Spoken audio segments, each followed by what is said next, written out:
I remember that night. I just might regret that night for the rest of my days. I remember those soldier boys tripping themselves to win our praise. I remember that dreamlike candlelight, like a dream that you can't quite place. But Alexander, I'll never forget the first time I saw your face. I have never been the same. Intelligent eyes and a hunger-paying frame. And when you said hi, I forgot my dang name. Set my heart aflame, every part aflame. This is not a game. You strike me as a woman who has never been satisfied. I'm sure I don't know what you mean. You forget yourself. You're like me. I've never been satisfied. Is that right? I have never been satisfied. My name is Angelica Schuyler, Alexander Hamilton. Where's your family from? Unimportant. There are a million things I haven't done. But just you wait. Just you wait. Satisfied. In our stories from Hamilton and David, we learn about what it means to be unsatisfied. So all the stories we have had of David up until now have been David the good guy, right? He hasn't become king yet. He's done all the wonderful things. He sings the evil out of Saul. He kills the giants. He brings together the kingdom, battling the enemies. But we've entered 2 Samuel. And in 2 Samuel, David is king. And do you remember what kings are like? That's how we started this section on David. When they asked for a king, God gave them Saul, but Samuel said to them, if you want a king, know this is what kings do. Kings gather up your sons to serve in the military and do as I say. Kings gather up your daughters to be servants in my house. Now, if you remember Thomas Jefferson, you know what enforced labor does to women in houses. And David is that kind of king now. And we know that because this passage starts with the line, at the time of year when kings went to war. Meaning it's a pattern, right? Every year at this time, kings go to war. But David doesn't go to war this year. David doesn't go to war this year. And in fact, all of the actions that take place in this next section are actions by David. Now, all of you know, because this is the way it's been preached, that Bathsheba's the bad guy. Well, that's not what the text says. The text says that David did all the actions. David, in the middle of the day, when he knows people would be taking a bath, decides to go up on the roof and watch Bathsheba bathe. David then decides to bring her to his house, and it colloquial says, we laid with her. But here's the thing where it translates wrong in your Bible. It has this parenthesis that says Bathsheba bathed according to the rituals because she was getting over her period. Only it doesn't say that. It says she bathed because she was unclean, and in Hebrew, there are no parentheses. There is no punctuation. All of that is added afterwards. It's added by translators. And so that line doesn't have to be in parentheses about why she was having a bath. That line can be to say that she felt so dirty after King David did what King David did, that she needed to purify herself, clean herself. And then David finds out that she's pregnant, and decides that he'll get her husband to sleep with her so the husband can claim the baby. But the husband isn't a king. And so he does what is right. He says, I can't do that when my men are out there fighting a battle and I'm here back in the city. And so that first night, he sleeps out front of the door and doesn't go home. So David tries again and gets him really drunk, and he still will not go home. So David comes up with another plan. Another plan that is just pure evil. Instead of owning to what he's done, he decides to get Uriah killed. And not a clean kill, like let's have a battle, a fight with each other. No. He's tricky about how he decides to kill Uriah. He sends a letter with Uriah to the captain of the guard and says, put him in the worst section of the fighting and pull back so that he will die.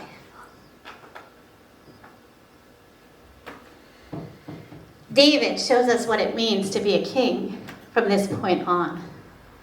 That to be a king is not to be the person that we would want to be in charge of us. To be a king is to do things that are horrible. To be a king is to be unsatisfied. To look out at the world and say, because I am a king, I can have it. I can have any woman I want. He marries 8 of them and has multiple concubines. To be a king means I can move people around like a chessboard. If I don't like someone, I can make them disappear. In the show Hamilton, it's one of the themes about being satisfied. And a similar story happens. This is the story in the song today that Angelica introduces the theme of being satisfied. And how both her and Hamilton are never satisfied with the way life is going. Now, Miranda took a lot of license with Angelica's story. Meaning that in the real world, it is very unclear how Angelica and Hamilton thought of each other. They thought highly of each other, but it's a debate about whether they had an affair or didn't have an affair. Because if you read letters from the 1700s, people write very differently than we do, right? Like the language is so beautiful and so long and lovely that when we read it, we put things into it that may not be there. And so Angelica wanting Hamilton is an open question. But the rest of the details of her life are wrong too. She is the oldest sister, but she's not the oldest child, and there are boys in the family. So she doesn't have to save the family by marrying someone rich. In fact, she marries kind of a iffy character. But she introduces this idea in that song that there are people that are never satisfied with the way life is. They always want something more. And Hamilton is one of those people, right? In the story, in the play, Hamilton starts out as an orphan who doesn't want to stay as an orphan who is poor and works his way through college, works his way into the Revolutionary War, where he helps to fight one of the major battles and wins it. And Hamilton then works his way into positions of power, working for George Washington and helping create the system of government we have and getting the system of government established. But he's always searching for that next thing, that next big idea. And while it's unclear what the relationship between Angelica and Hamilton is, it isn't unclear that Hamilton is considered one of the hottest founding fathers there is. And he used that because there's a song later in the story that mirrors King David about him having one of the first political scandals because he slept with someone else and paid bribes so that it wouldn't appear in public. Not being satisfied. I think that's something we all need to think about, because I don't know about you, but some of us and some people you know are people who never are satisfied, right? Like they're always looking around them and saying, if I just moved to the next town, if I just moved to the next job, that it'll be better there. And then when they start that job and they're in that new town, they're still unhappy. They still want something different, something better. They aren't satisfied. And that's why in the show Hamilton and his wife Eliza have these two different understandings of being satisfied. Hamilton talks about never being satisfied, and Eliza is always saying, isn't this enough? Isn't what we have enough? Isn't what we have good and beautiful? Why are you always seeking more? Two different ways of reflecting on the world, looking at the world. And David shows us the hard part, the unsatisfied part, the part that believes that he is due whatever he can grab hold of. And I know some of you have been thinking about this like I have. One of the reasons we are struggling under such high prices for everything right now is because the leaders of corporations can get away with charging more. They didn't have to. Prices had to go up because there were some increases in costs. But if you were watching the news over the last year, what you've seen is that the corporations really shot the price up. And then when those supply chain issues started righting themselves, they didn't lower the prices again. In fact, this week, I think I was listening to NPR, but I might have saw it on PBS. They did a study of California gas prices. And you know, like I never had gas prices like this. Like my mom probably has $3.85 gas right now, right? And the cheapest gas in town is $5.84, right? And you're not sure you want to go to that gas station because your car makes funny sounds afterwards. But here's what the study did in looking at gas prices. So there are reasons why California's gas price would always be higher than some other places. Because we require a fuel that's cleaner, and so that costs more to make that fuel clean. And because our taxes are on the high side for gas. Chicago's taxes are also on the high side. You never buy gas when you're in town. You always buy it out in the suburbs or where I lived. Or where my brother lived, really good prices down there. But in California, every time there's been a problem, so I guess it was 10 years ago, there was a problem with some of the refineries, and so the price of gas went really high in California. Well, what the economists did when they studied it is saw that the refineries, after the problem was fixed, never lowered the price down to where it should be. They kept it artificially high. And so this time, again, there's a refinery problem right now. They raised the price back up, and they aren't bringing it down. It's not in line where it should be with the rest of the country. Even if we were more than, say, where I lived, it shouldn't be as much as it is here. That's the sign of people who aren't satisfied, right? That they've decided that they can get away with making huge profits. Huge profits. And not thinking about what it means for the rest of the country, for the rest of the people. They aren't satisfied with making a profit. They want a profit that is so much bigger and greater than they have had before. We've seen this run rampant in our country, everywhere.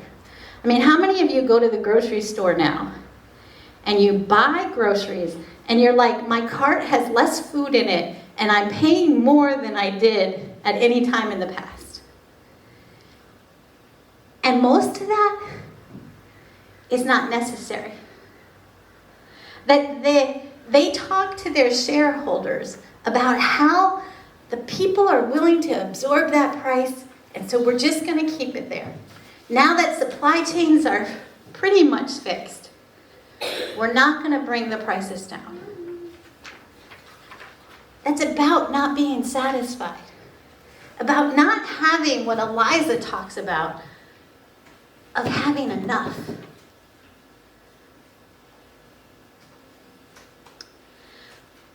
How did we live in a world like this? In a world that teaches us to go for the most, that pushes us to seek more than we need. And I turn back to all the things Jesus teaches us, especially in the Sermon on the Mount. He talks about what it means to be satisfied. What it means to live a life that is different from what the world may be pushing you towards. To live a life that is different from his ancestor, King David. To live a life that says, these are the things I find that are blessed. Not people who are rich, not people who have big houses, not kings, not corporations.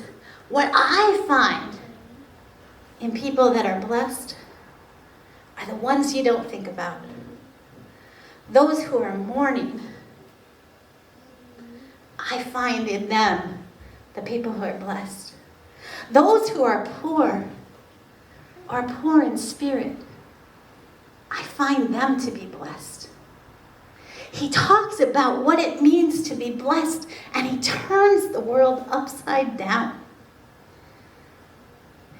He teaches us, like Eliza does, that it's enough. That we can all have enough. If we share, if we take that loaf and fish that we have and give part of it to our brother and sister, everyone will have enough. Everyone can be satisfied. Amen.